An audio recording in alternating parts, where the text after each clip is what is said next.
Olá a todos, sejam muito bem-vindos ao programa Diálogos ISD FIP.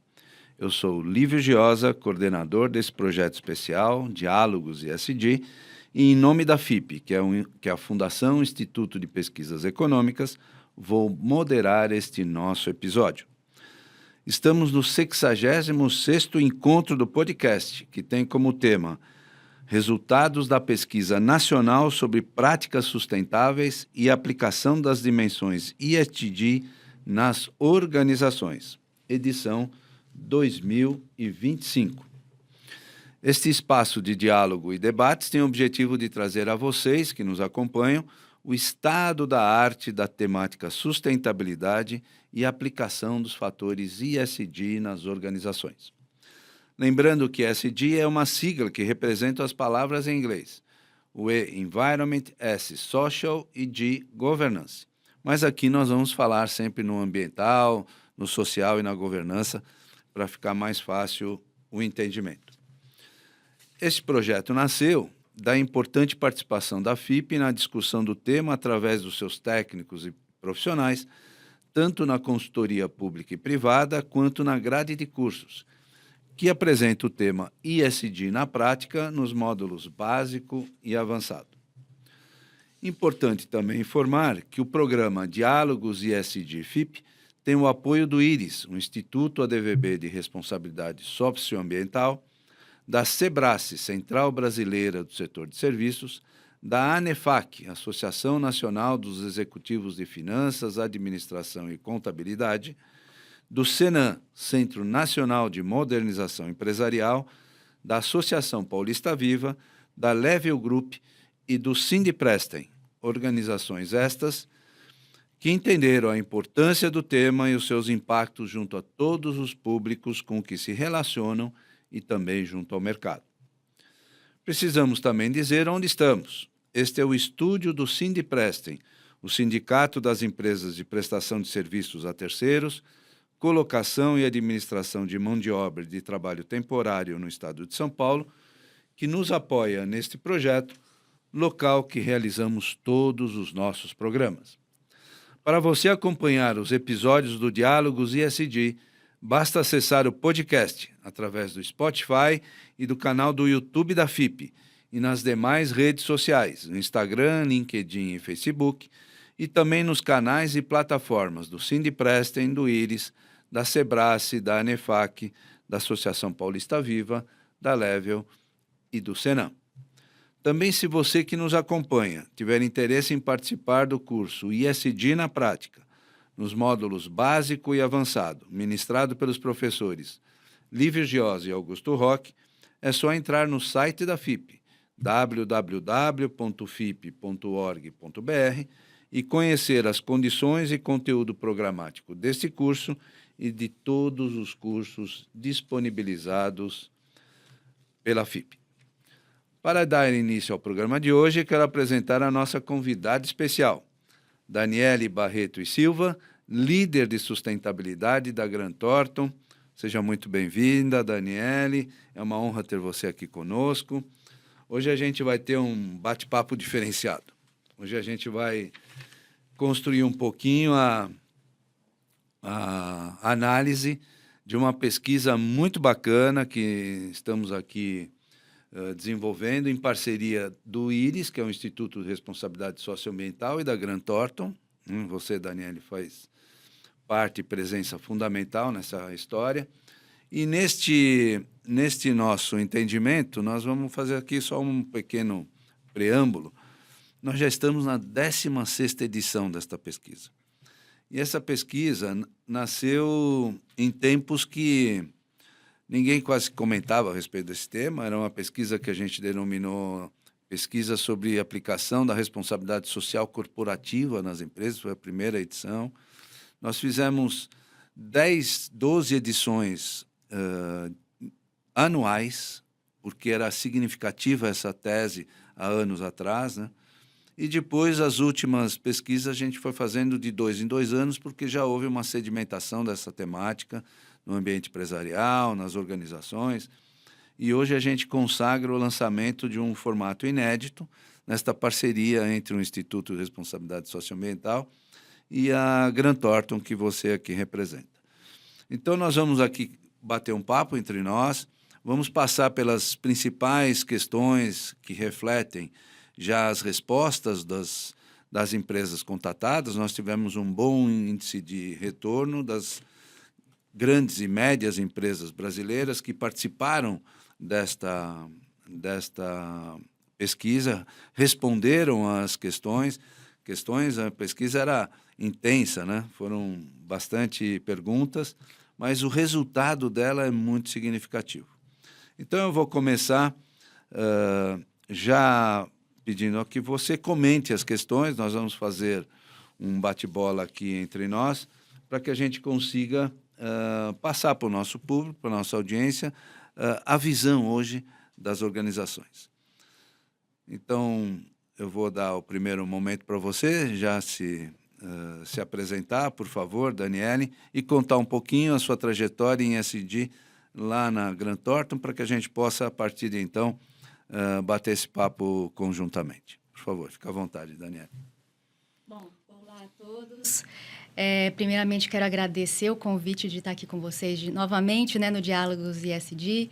E é um prazer para nós, né? Eu falo em nome da Grant Thornton também, estar aqui com vocês hoje e também participar dessa pesquisa, né, junto com o Instituto ADVB, que a gente considera um material super importante, relevante para levar informações, né? É sempre muito interessante ter dados, né, para as empresas, para o mercado, para a sociedade. E a gente gosta muito de participar desse tipo de iniciativa. Na Grant Thornton, eu atuo, né, na área de consultoria, sou uma das líderes da área de consultoria de sustentabilidade ESG, e a gente vem atuando com serviços ali de estratégia, de estrutura de processos, indicadores e de reportes, tanto na linha de boas práticas, vamos dizer assim, mas também na área de compliance, atendimento regulatório. E também com suporte à asseguração de práticas e auditoria relativas às questões de sustentabilidade, né? Muito bacana. O nosso instituto, que eu coordeno, sou coordenador geral do instituto, nós fundamos o instituto em 1996. E era um sentimento inovador discutir essas práticas junto às organizações, especialmente junto às entidades que representavam, à época, o ambiente empresarial. E a gente foi percebendo ao longo desse período, Daniele, o quanto essas pesquisas que foram desenvolvidas de uma forma inédita pelo Instituto estimularam as boas práticas, né? E a gente encontra também na mídia um bom respaldo, porque os veículos de comunicação gostam destas informações, e isto chama a atenção do público-alvo que a gente quer, especialmente as organizações, e com isso traz também lucidez, né? Para que aqueles que, com seus olhares específicos, entendem a pesquisa fornecer dados bacanas para as suas tomadas de decisões, isto estimula, portanto, boas práticas, e acho que esse é o grande papel que a gente encontrou nessa possibilidade de difundir o conhecimento do Instituto de Responsabilidade Socioambiental da ADVB e da Grant Thornton, a oportunidade de ter hoje uma nova pesquisa, um novo conteúdo, algo que possa realmente influenciar o mercado e trazer boas informações para esse mesmo mercado, né? Então, eu vou começar com você, fazendo as perguntas e, ao mesmo tempo, apresentando as respostas de todos aqueles que participaram, e, com isso, seus comentários serão absolutamente preciosos para que a gente possa fazer com que o nosso público entenda melhor o conteúdo desta pesquisa. Então, vamos lá. Vou seguir uma ordem mais ou menos constantes das questões que foram apresentadas na pesquisa, e a primeira é a seguinte: as atividades relacionadas à sustentabilidade integram a visão estratégica da empresa em que atua? Então, os respondentes disseram que 91% afirmam que as atividades relacionadas à sustentabilidade fazem parte da visão estratégica de suas empresas. Importante isso, né? Sim, para mim, essa é uma das perguntas assim mais importantes da pesquisa.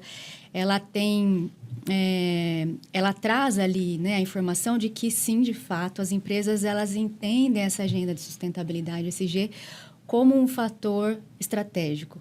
Então, o que isso quer dizer? Quer dizer que não elas entendem que a prática de sustentabilidade não é só mais uma iniciativa social, uma iniciativa ambiental, iniciativas isoladas, mas que é uma temática que deve estar mesmo integrada no processo, no modelo de negócio,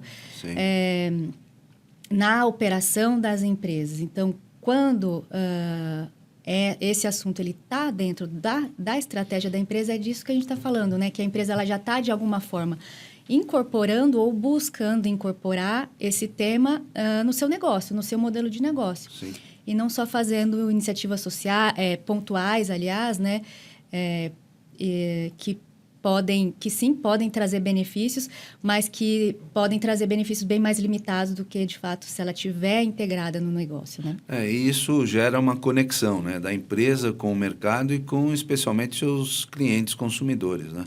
Os clientes consumidores também apresentam essa dimensão e eu acho que é aí que faz uma conexão bacana do jeito que você comenta. A visão estratégica é fundamental, porque se não tiver a visão estratégica, o top-down não chega aos colaboradores e não chegam às práticas efetivas da organização. Uma outra questão foi como a atuação com sustentabilidade é importante para a empresa. E aí as empresas responderam que identificar-se como uma empresa cidadã e melhorar a sua imagem institucional são prerrogativas de que a sustentabilidade é importante, né? Sim, e essas respostas, elas ficam muito alinhadas com o que você acabou de falar, né? Um entendimento de uma temática estratégica e o entendimento de como que esse tema se relaciona ou conversa de forma positiva com as partes interessadas, com seja clientes, seja mercado financeiro, seja a sociedade como um todo, fornecedores. Sim. Quer dizer, existe um reconhecimento, né, que sim, interfere em imagem institucional, sim, se a empresa tem uma prática de sustentabilidade, ela é reconhecida, né, como uma empresa cidadã. Sim, Eu acho que isso são resultados bem positivos. Isso faz muito sentido porque isso define uma trajetória da empresa, né? Então, ela está percebendo seus propósitos à luz das respostas que a gente obteve. A próxima questão é um ponto interessante, até para a gente pegar um cenário anterior, né?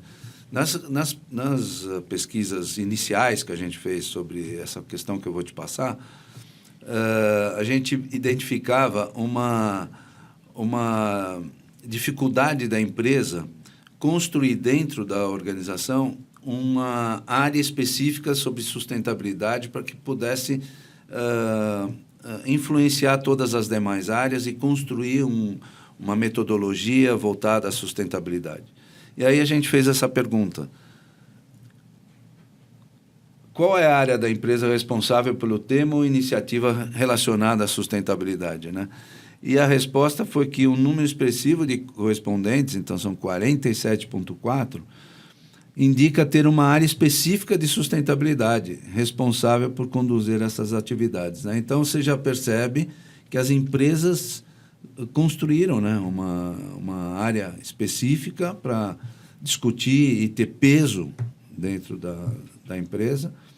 E a segunda resposta que mais referenciou foi a área de RH. Eu queria que você comentasse um pouquinho. Então, a gente tem uma área específica de sustentabilidade, mas também tem muitas empresas que decidiram que a área de RH, de recursos humanos, seria responsável pelos processos e projetos de sustentabilidade. Como é que você vê isso? Sim, a temática, né, de sustentabilidade, ela é realmente muito transversal. Então, ela passa por questões sociais que vão estar concentradas em áreas específicas da empresa, como, por exemplo, RH ou, né, gestão de pessoas. Sim. Ela passa por questões ambientais que talvez vão estar com outras áreas técnicas ali responsáveis, e também de governança, né, compliance, ética. ter uma área específica para fazer a integração de toda essa transversalidade é interessante, é importante, Sim. porque ela consegue beber, né, vamos dizer assim, de áreas e dados especialistas e poder fazer uma visão, uma consolidação dessas informações e uma análise mais transversal. Perfeito. Então, ter uma área específica eu acho que é muito positivo. Eu acho que a relevância ali da área de recursos humanos, ela aparece porque pessoas, né, são temas materiais relevantes para 100% das empresas. Então, hoje em dia, com muitas questões de saúde vindo à tona, né, saúde integral, saúde mental e outras temáticas relacionadas às pessoas, desenvolvimento, direitos humanos, enfim. Eu acho que todas as empresas têm algo de importante, né, a fazer com relação a esse tema, seja ali de forma alinhada com o seu setor, com a sua operação, com o seu negócio. Mas Sim. vai ter coisas importantes. Não, e, desculpe, só complementando, e como hoje a gente tem uma metodologia de abordagem mesmo de sustentabilidade na organização, se não tiver um órgão específico, ele não consegue enxergar 360 graus essa importância e, ao mesmo tempo, difundir isso dentro da temática sustentabilidade na organização como um todo, né? Então, são profissionais especializados, são práticas definidas, metodologias, relatos, tem muitas ações evidenciáveis que precisam ser entregues para a organização, e tendo uma área específica, ela consegue focar especialmente nessa questão, né? Exatamente. Ela consegue entender a forma de correlacionar todas as informações e reportar atendendo as diferentes métricas que existem ou podem existir, que as empresas reportam, né, e atendem. E um dado também que me chamou a atenção, que é interessante também desse resultado, é o envolvimento da presidência, que aparece também com um número significativo ali, né, de 42,3%. Sem dúvida. Isso, com certeza, traz também a informação de que é um assunto que está sendo tratado de forma prioritária, né? Então, você não vai envolver a presidência em qualquer temática. Então, a presidência, ela acompanhando de perto, acho que também alinha ali com o que a gente falou de colocar essa pauta está dentro da visão estratégica, né? E corrobora com a resposta que foi dada na primeira questão e traz ali também o grau de prioridade, né? Sim, muito bem destacado por você, porque isso denota que a área específica de sustentabilidade se reporta à presidência, a presidência chama a si essa construção de valor e transfere para toda a organização, né? A pior coisa que tem dentro de uma organização é a gente desenvolver nas linhas medianas ações, mas não ter o conforto do top-down, da alta administração, estar aderente a estas transformações, né? Então, quando a alta administração pensa estrategicamente, demanda essas questões para o resto da organização, isso dá uma integração de interesses e desenvolve-se algo bastante prático e aderente a todo o contexto organizacional. E eu acho que essa questão definitivamente demonstrou esse ponto, né? Uhum. Outra questão, agora um pouco mais metodológica, Daniele, a gente perguntou sobre como que a empresa desenvolve a matriz de materialidade para alinhar suas percepções junto aos stakeholders, né? E quantas prioridades a executar nas dimensões ESG. E aí, 43,5% das empresas responderam que não desenvolvem sua matriz de materialidade, que, na nossa percepção, é uma ferramenta essencial para o entendimento das externalidades, né? Como é que você vê isso? Isso é uma resposta contundente, né? As empresas ainda não têm, através desta matriz, um reconhecimento exato das externalidades. Como é que você vê isso? Esse é um ponto de atenção, porque se a gente tem, né, um alto número de empresas aí considerando o tema sustentabilidade na sua estratégia, mas ela não está utilizando ainda na matriz de materialidade, ela talvez está sem direção, assim, ela está sem talvez uma definição Sim. e diretrizes Também é alinhadas. dispersa nas suas ações, mas não traz uma, vamos dizer assim, uma sequência clara de ações que foi percebida através de um processo como a matriz de materialidade proporciona, né? Isso, porque no processo quando a empresa faz a definição da materialidade, ela vai, como você colocou, né, ali entender as externalidades geradas pelo negócio, tanto negativas quanto positivas. Então, ela vai trazer, ela vai ter um entendimento do que seria prioritário para ela. Fazer a gestão, monitorar, mitigar, observar riscos, tanto de questões positivas quanto negativas, como também positivas, né? Sim. E esse processo de definição de temas materiais, ele tem como prerrogativa a inclusão ali de opinião de partes interessadas, dos stakeholders. Perfeito. Então, fazer a consulta ali para os públicos de interesse da empresa. Como é que eles enxergam, né? Como é que eles Inclusive, enxergam, né? e qual é a visão deles em termos de prioridade ESG. Então, isso traz direção, traz clareza para a empresa e auxilia muito no processo de gestão mesmo das práticas ESG, né? Então, a empresa que não define essa materialidade, ela fica um pouco sem direção. É verdade, é verdade. Ela vai cutucando no lado, vai cutucando no outro, mas talvez não tenha justamente esse direcionamento que você acabou de demonstrar. Muito bem, muito legal. Uma outra questão que a gente escolheu aqui para debater é sobre se a empresa desenvolve algum tipo de programa de treinamento, conscientização ao corpo funcional sobre o conceito e a importância da sustentabilidade e os aspectos ESG. E aqui as respostas a resposta foi muito pontual. 68,2% afirmam promover treinamentos e ações de conscientização sobre ESG com seus colaboradores. Então, isso é um dado bastante relevante, né? Eu achei bem relevante e assim, positivo no sentido de que as empresas estão preocupadas em aumentar conhecimento, né, dentro da empresa. Então, é um assunto que muitas vezes... Hoje em dia já se tem muitos cursos, tem muitas formações, né, relativas à sustentabilidade ESG, mas isso é uma coisa mais recente e ainda precisa de muita informação, conscientização, alinhamento de conceitos, até para que os profissionais eles consigam, de fato, poder utilizar esse tema de uma forma mais estratégica para o negócio mesmo. Ele conseguir entender o que isso significa dentro do negócio, né? Perfeito. Então, os treinamentos, eles auxiliam tanto para uma conscientização pessoal, mas também para auxiliar a empresa a utilizar esse tema de uma forma mais estratégica.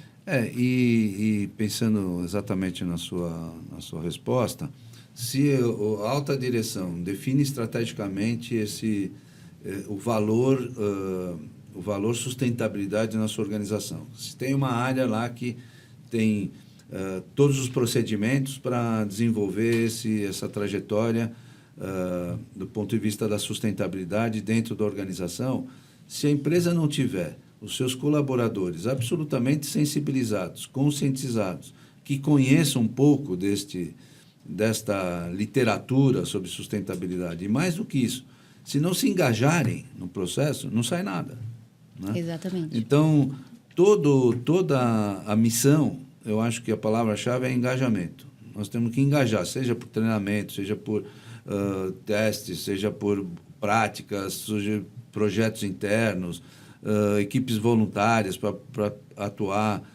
dentro da organização, não importa. O que importa é que os colaboradores estejam engajados pela causa. E aí, abraçando a causa, a empresa vai embora, né? Então, ter esse movimento, na minha visão, é extremamente importante. Realmente é em cima disso que tudo você está comentando. Uma outra questão que eu achei importante é quanto aos pilares dos aspectos ESG que a empresa concentra suas ações de sustentabilidade. Interessante isso aqui.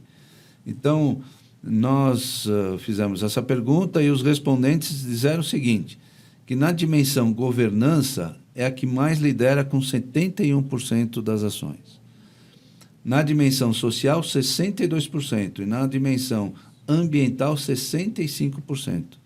Evidenciando uma priorização da estrutura ética e de compliance. Como é que você vê isso, especialmente até nos clientes da Grant Thornton? Isso traz um significado perceptível, que há uma concentração mais na governança, em segundo, ambiental e terceiro, social. Eu acho que esse resultado ele é bem alinhado, assim, coerente, porque assim, o pilar de governança, querendo ou não, ele já vem sendo observado ali, até com algumas questões de compliance há mais tempo também. Sim. Então, as práticas ali de código de ética, canal de denúncia e mesmo práticas ali relacionadas à alta liderança são iniciativas, né, que estão sendo trabalhadas há mais tempo pelas empresas.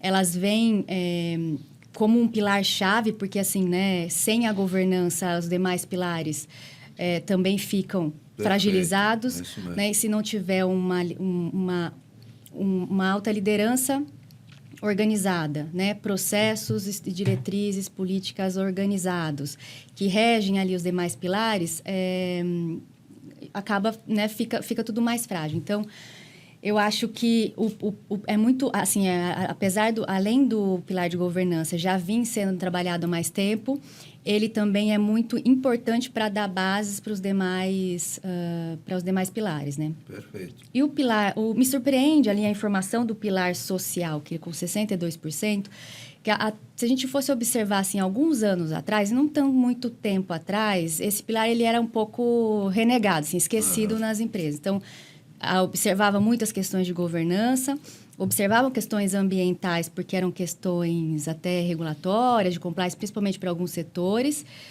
específicos.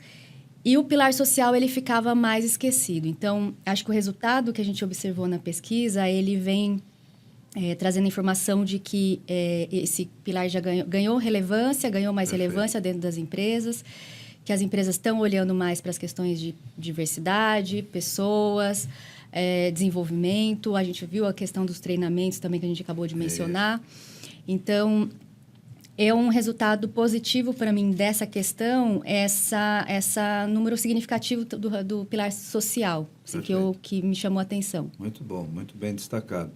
E eu costumo observar, Dani, inclusive aqui debatendo um pouquinho com você, que o pilar governança é meio que o guarda-chuva dessa estrutura, né? Sem a governança, a gente não consegue desenvolver efetivamente o pilar social e o pilar ambiental, né? A governança direciona, recoloca, define os processos, define a metodologia, os relatos, os indicadores, metas.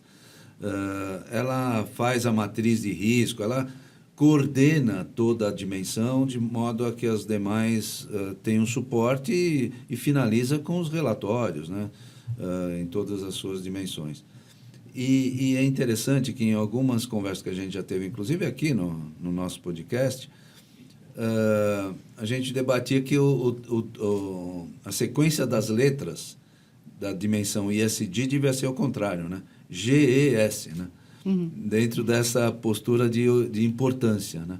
Até para identificar o quanto a governança já tomou essa liderança da construção de valor, porque sem ela os demais ficam muito mais minimizáveis, né?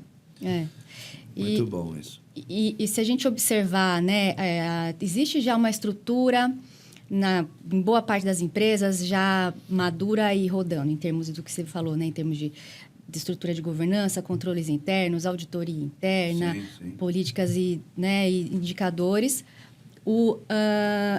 Quando a gente fala do ESG, né, ou de práticas de sustentabilidade, a gente está falando de integrar esses temas, né, de sustentabilidade social, ambiental, nesse aspecto de governança, que já é observado por uma série de coisas dentro da empresa. Perfeito. Então, muitas vezes, as empresas têm uma visão assim, né, de dificuldade de como integrar as questões sociais ou ambientais, mas, na verdade, é pegar essa estrutura que ela já tem de governança rodando e incrementar ela com temas sociais, ambientais ali, que tem a ver com a sua matriz de materialidade, que a gente comentou anteriormente, Sim. e que vão direcionar o negócio a ser mais sustentável ou reduzir ali questões de riscos, por exemplo, sociais ou ambientais, né? Não, perfeito, perfeito.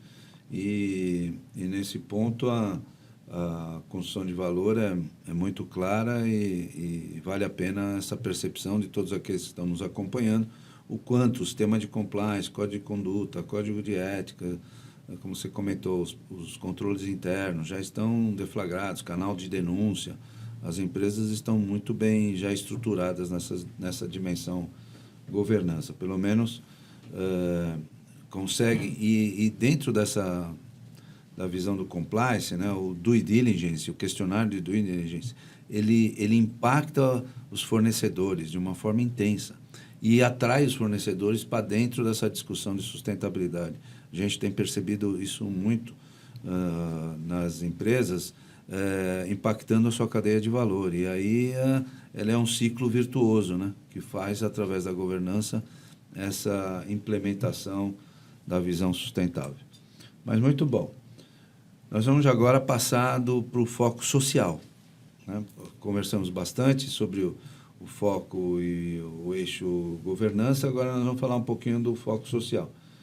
Nós perguntamos para os envolvidos na pesquisa quais os temas estão considerados nos investimentos em responsabilidade social na sua empresa, quais os principais temas que a empresa promove e investe. E as respostas foram bastante bacanas. Investimento em educação, 62%, em meio ambiente, 60%, e saúde e bem-estar em 57%. Né? Então, a gente vê que, do ponto de vista social, você tem investimentos internos de relevância e investimentos externos também. Né? Como é que você enxerga isso, Dani? Essa dimensão social, né, ela, como você bem colocou, né, ela tem um olhar interno e externo. Então, a gente está falando ali de impacto e de ações, né, relacionadas a colaboradores, de fornecedores, comunidades do entorno, enfim. Sim. E é muito importante ter essa visão de que da responsabilidade da empresa, principalmente das grandes empresas ali, médias, com relação aos seus fornecedores, porque as empresas são indutores muito importantes na economia. Então, quando ela se desenvolve e ela coloca ali os seus fornecedores dentro desse desenvolvimento, ela alavanca muito todo o sistema, né? Então, eu acho que educação, meio ambiente, saúde e bem-estar, que foram as temáticas ali que mais apontaram, né, com mais investimentos, né, pelos nossos respondentes, eles mostram, assim, eles vêm em linha com o que a gente tem observado nas empresas em termos de, né, se voltar para as questões ali de saúde dos colaboradores realmente, olhar para a questão de treinamentos, conscientização, educação, e também envolvendo questões de fornecedores. A gente tem observado nos últimos anos um aumento relevante e importante no desenvolvimento de fornecedores, incluindo eles não só nesse processo do diligence, como você comentou, mas também nos processos de desenvolvimento, conscientização. Sim. Então, muitas vezes o fornecedor ele não está preparado ainda, então você não vai conseguir eliminar ele ou excluir ele. Primeiro porque você não vai simplesmente eliminar o fornecedor, não é esse o objetivo, e muitas vezes as empresas têm certas limitações mesmo de fornecedores no mercado, por especializações Sim. ou outras situações, mas o grande movimento interessante é esse trabalho de desenvolvimento, de trazer Sim. o fornecedor junto e desenvolver o sistema como um todo, né? Não, você bem colocou isso, porque, na verdade, a empresa passa a ter uma espécie de um desenvolvimento de educação pela sustentabilidade para os fornecedores, né? Exato. Muitas vezes eles não percebem o impacto e muitas vezes eles não entendem o porquê que eles têm que estar dentro dessa cadeia de valor absolutamente agregado às condições que a empresa, vamos dizer, mãe, que os contrata, oferece em termos de sustentabilidade, né?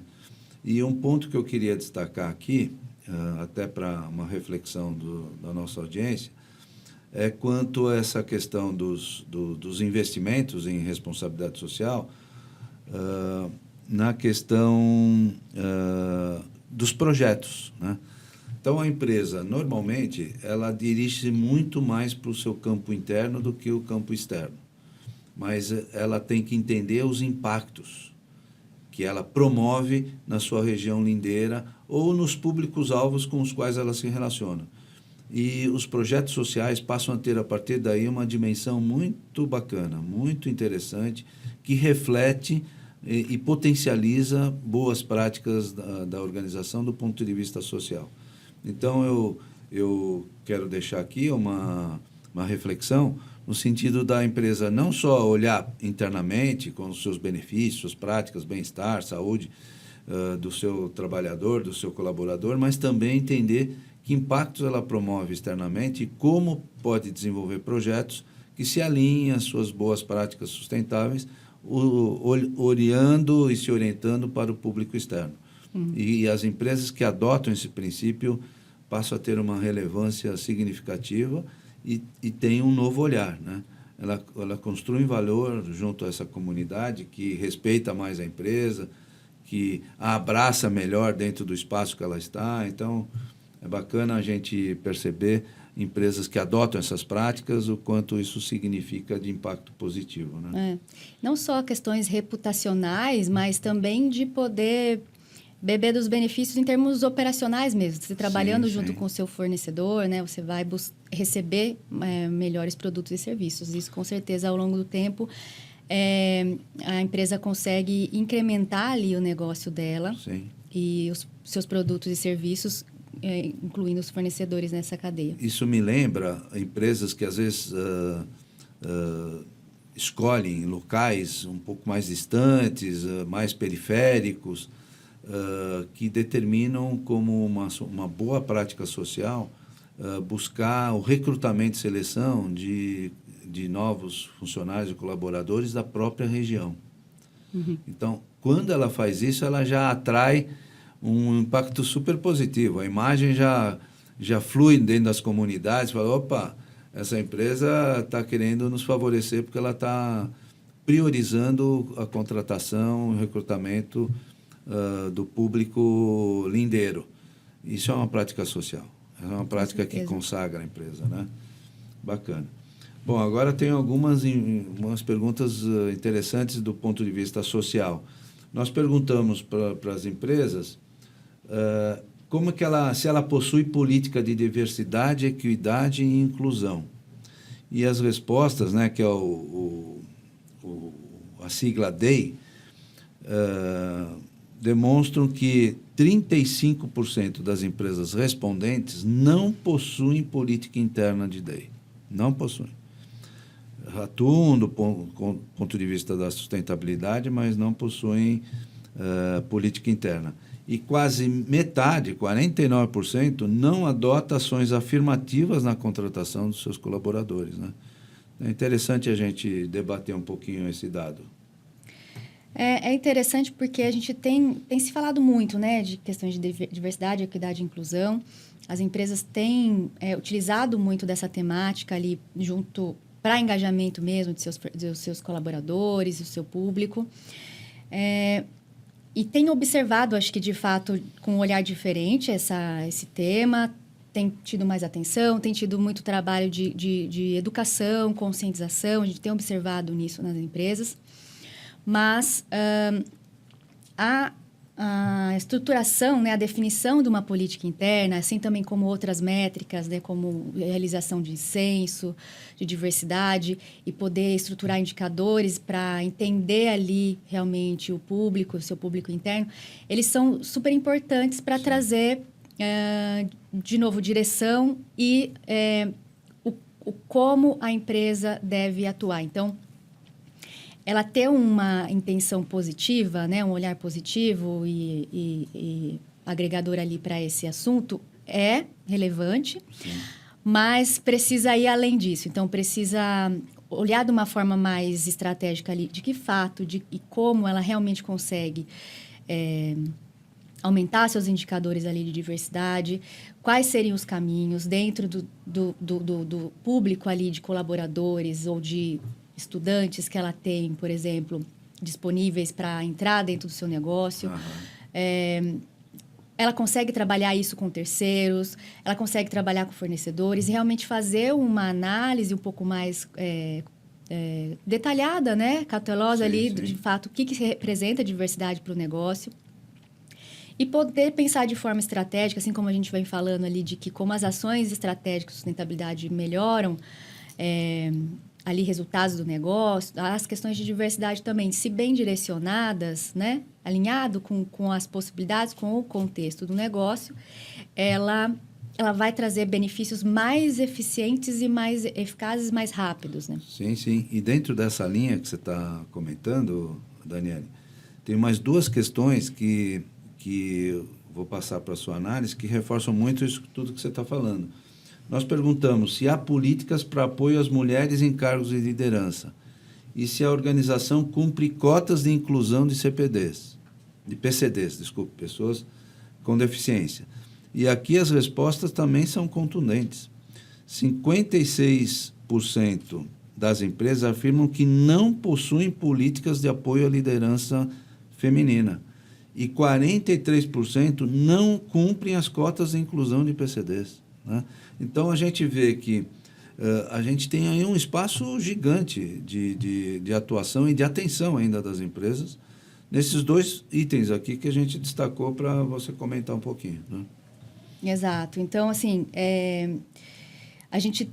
É fácil, muitas vezes, assim, comentar que não há disponibilidade, né?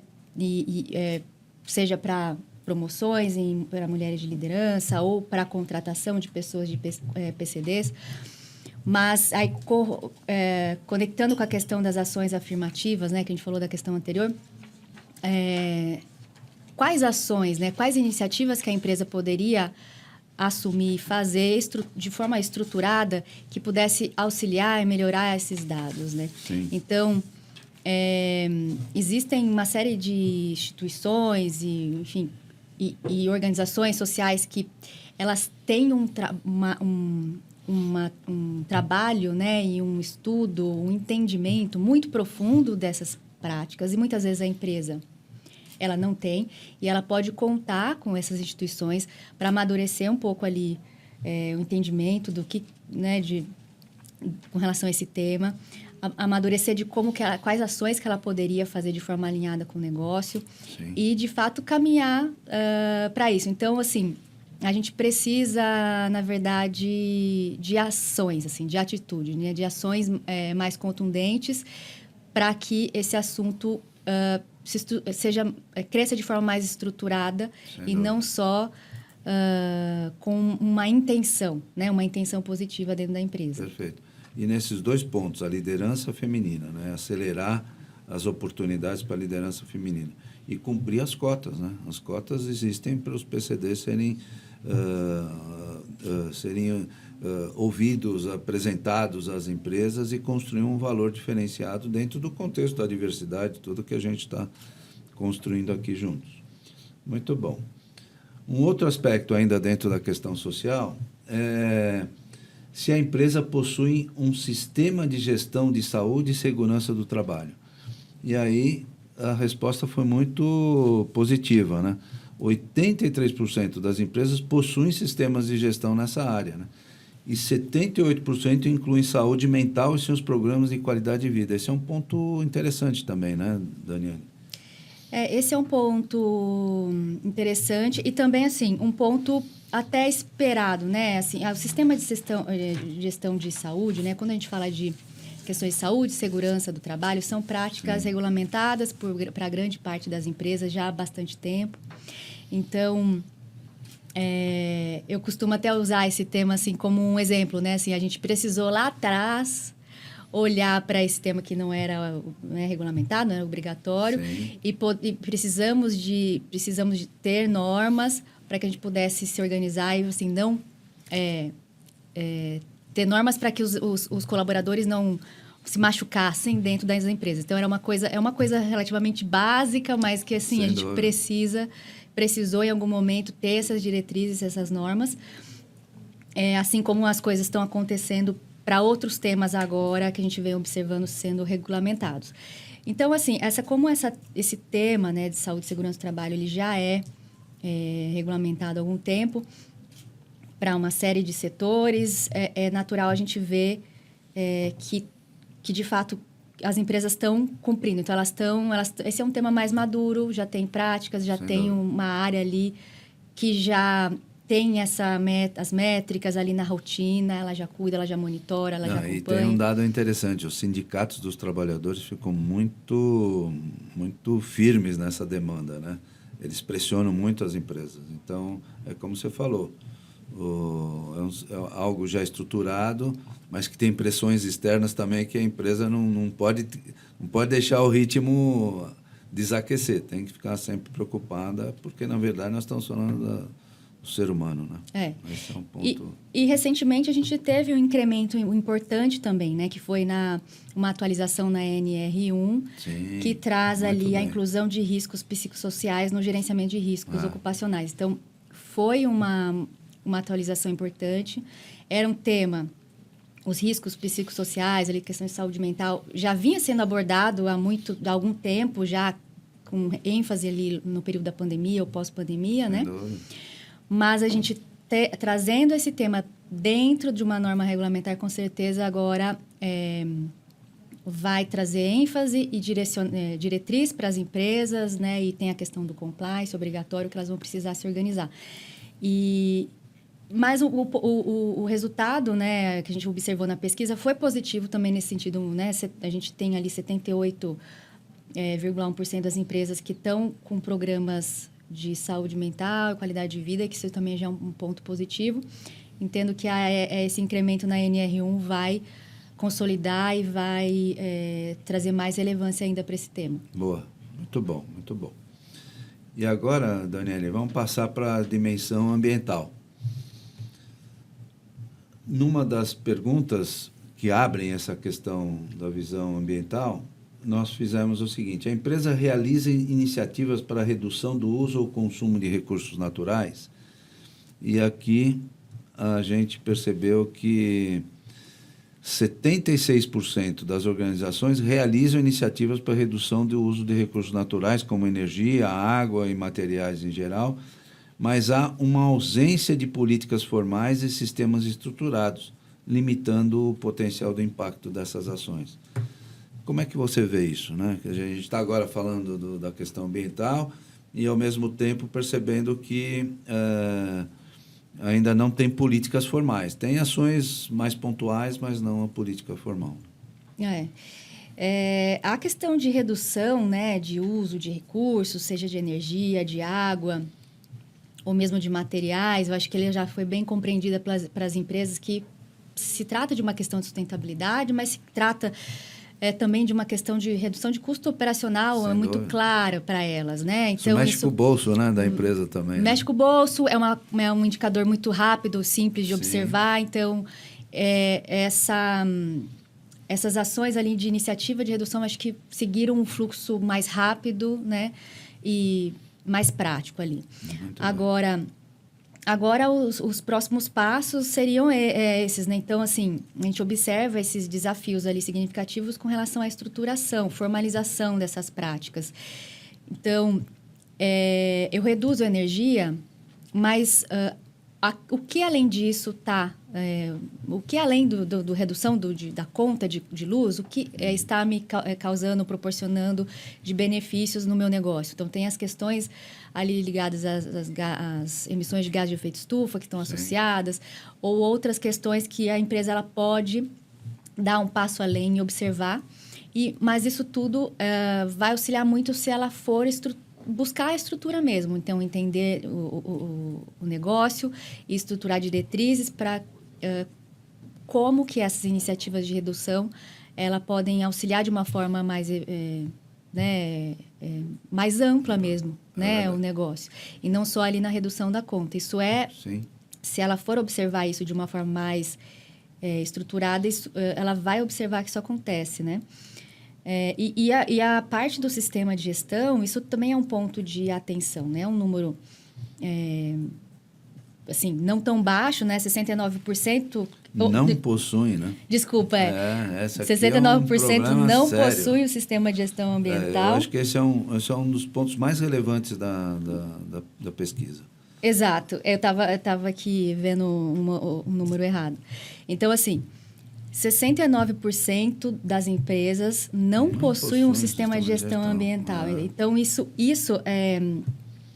ele demonstra uma falta de estrutura mesmo de gestão dessa temática. Ela vai fazendo as coisas pontualmente, vai desenvolvendo algo, mas não há um sistema completamente definido que demande, né, uma sequência de ações capazes de resultar em baixa emissão de carbono, em processos relevantes ou na questão da redução dos recursos. Quer dizer, as coisas são feitas meio que pontualmente, mas não estruturadas. De uma forma estruturada ou estratégica. Então, a implementação de um sistema de gestão, ele vai fazer, né, ele vai auxiliar a empresa a dar esse espaço de observar todo ali o sistema dela, onde que ela vai implementar esse sistema de gestão. Então, ela vai precisar definir ali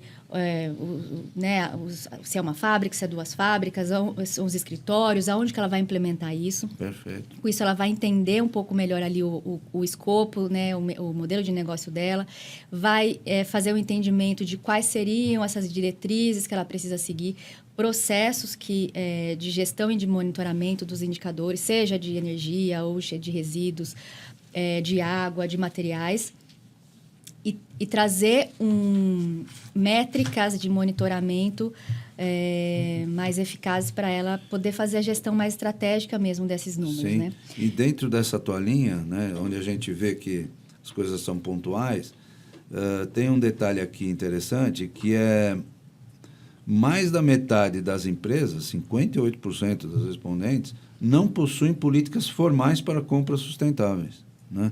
Isso também está no bojo da falta de um sistema. Não tendo um sistema, eu também não me preocupo com as compras. E compra é fundamental, porque compra você está conectando o fornecedor. Quando você não exige, o fornecedor te entrega do jeito que ele tem na prateleira. Agora, se começa a exigir compra sustentável, o fornecedor vai produzir, vai lá na base tentar entregar aquilo que o cliente quer, né? Que é a visão sustentável do material, do novo formato de consumo, né? Exato. De novo, olhar, né, para o tema não de uma forma pontual, mas estratégica mesmo. Então, entendendo, em vez de só, eu vou reduzir papel, eu vou reduzir plástico, né, no meu escritório, quais outros materiais ali ligados à sua operação que você pode reduzir, pode ajustar de uma forma que vai te trazer benefícios mesmo operacionais, assim, não só, né, material de escritório.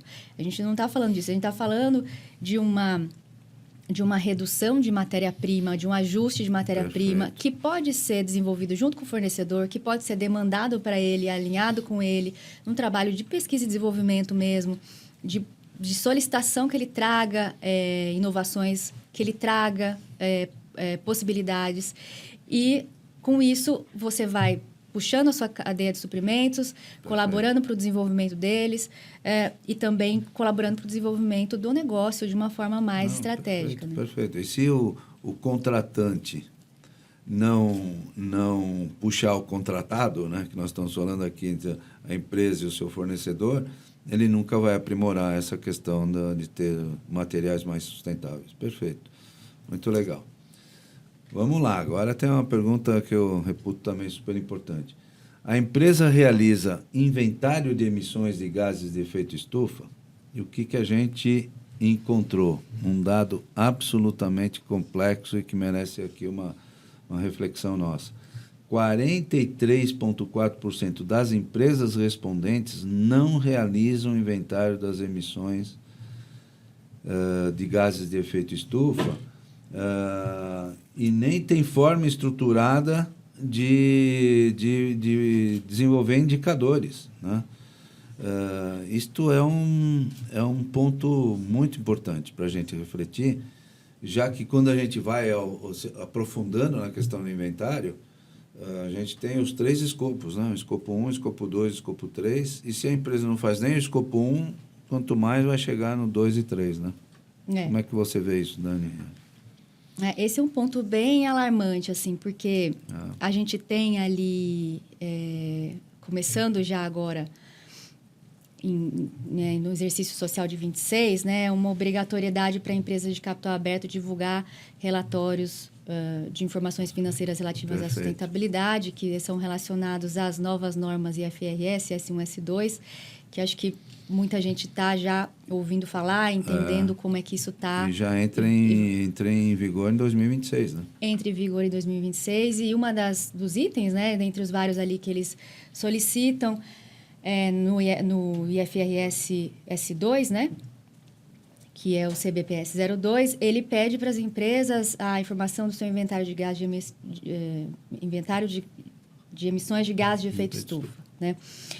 Então, e ali ele aborda tanto o escopo 1, que é emissões geradas pela empresa, emissões diretas, escopo 2, emissões indiretas de energias, né, energia adquirida, e escopo 3, que é emissões indiretas relacionadas a todo o resto, cadeia de suprimento, cadeia de valor, de todo o resto ali de emissões da empresa. E é um tema, né, especialmente o escopo 3, não é simples, não é complexo, as empresas precisam começar a olhar para isso. Se ela não... a gente observou aqui que a maioria das empresas está no estágio 1 ali, ela nem começou a medir ainda, né? Ela não sabe o que significa essa questão do inventário de emissões para ela. Ela não sabe os dados, ela não sabe se o escopo, qual dos escopos é mais relevante, aonde que estão as principais fontes de emissão. Então, o inventário de emissões de gás de efeito estufa, ele vai trazer essas informações, não só os números, né, os dados, mas vai trazer também aonde que estão os problemas. Se está no escopo 1, se está no escopo 2, se está no escopo 3, em quais categorias ali do escopo 3 que estariam, ou quer dizer, quais fontes, né, emissoras ali são mais relevantes. E com isso ela consegue ter informações para trabalhar o resto. Então, o que a gente observou ali, né, na pesquisa também, ações de redução de emissões, né, que a grande maioria, ali 75% das empresas, não tem ações atualmente, né? Mas hoje elas não conseguem, se elas não primeiro medir, né, entender as suas fontes de emissões, elas não conseguem fazer nada do resto. Ter os indicadores, ter metas, ou ter ações de redução e poder ali até utilizar de benefícios de compensação, né? Que depois a gente também aborda na pesquisa, seja com plantio de árvores ou com geração de crédito de carbono, utilizar os créditos de carbono. Enfim, existe uma série de iniciativas, né, que o negócio ele tem que observar com relação às questões de emissões, riscos relacionados à mudança climática. E um primeiro passo ali é olhar para o inventário de emissões, né? Entender os dados, e ele traz, inclusive, informações de alguns riscos relacionados, né, à operação e à cadeia de valor do negócio. Então, tem que começar, né? É verdade. E quando você estava explanando, também nós perguntamos, entre a questão é a compensação das emissões de gases de efeito estufa, né? E 88,6% não tem plano de compensação. Exato. É impressionante. O que demonstra uma fragilidade na gestão.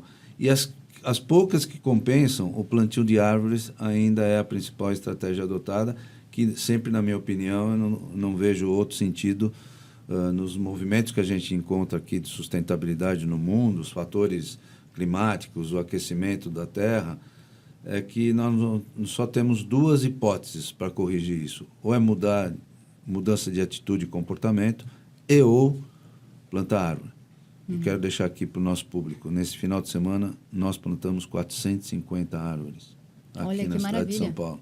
Então, nós estamos fazendo a nossa parte. E aqui você vê que a maioria das empresas ainda tem a dificuldade também, né, na compensação, né? A gente, esse plantio, né, pegando esse ponto do plantio de árvore, a gente está de várias informações, a gente tem relatórios aí de instituições sérias, né, que trazem ali que a gente já chegou num ponto, né, de não retorno Limite, né? para várias questões ali relacionadas às mudanças climáticas. Então, não é um ponto mais de evitar ou reduzir, mas é um ponto de regenerar, né? Então, as empresas, elas também têm que estar atentas a isso. E não é uma questão também só de desenvolvimento sustentável, do negócio da sustentabilidade, mas é uma questão de continuidade do negócio, muitas vezes. Então, olhar para a regeneração, né, de biodiversidade e principalmente ali, ou incluindo, né, questões de matéria-prima do próprio negócio, que podem estar em riscos aí no médio e longo prazo. Sem dúvida, sem dúvida. E nós estamos falando de vida, né? De vida na Terra. Então, o assunto é relevante. E aí, Daniele, só para consistir agora com você, a própria pesquisa traçou um panorama conclusivo das respostas que objetivaram essa pesquisa. E eu vou ser bem sintético, né? Aqui para você comentar. O que a gente tira dessa pesquisa? Primeiro, que há intenção, né? Há uma percepção estratégica da sustentabilidade nas organizações, só que muitas ainda estão deixando de cumprir o passo a passo, seja na governança, talvez nem tanto, mas especialmente no social e especialmente mais ainda no ambiental, ainda a gente tem muita coisa a percorrer, né? Então, como é que você, na Grant Thornton, vê isso e pode concluir junto conosco, fazendo as suas considerações finais sobre a pesquisa? É isso. Então, a gente observou, né, que passou por vários aspectos ali de governança social, ambiental, questões de estratégia, questões de estruturas, questões de métricas e práticas em si. E como você trouxe, a gente ainda observa uma intenção, né, de fato, que o tema ele faz parte de alguma forma ali da agenda, ele já está dentro de alguma forma, principalmente ali num olhar mais estratégico, mas falta, né, uma integração de forma efetiva ali no modelo de negócio. Quando a gente observa que ela não, né, falta políticas, falta indicadores, falta questões como, por exemplo,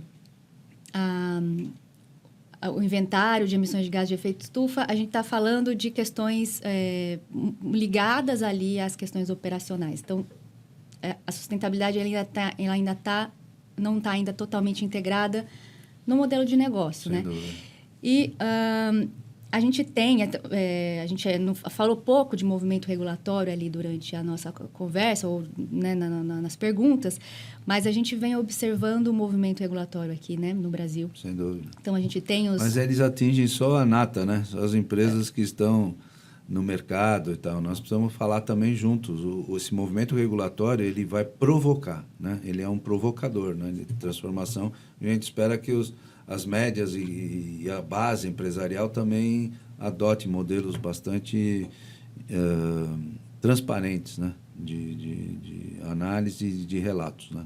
Exato, eu acho que começa, né, pelas grandes empresas, capital aberto, mas isso vai sendo um desdobramento... É um movimento, né? Para as menores empresas, assim como fornecedoras deles. Já existe um movimento ali junto no CBPS, que é o órgão ali que está traduzindo as normas IFRS para o Brasil. Já existe um movimento de trazer, né, uma tradução dessas normas... IFRS, S1, S2, para empresas menores, né, para pequenas e médias empresas.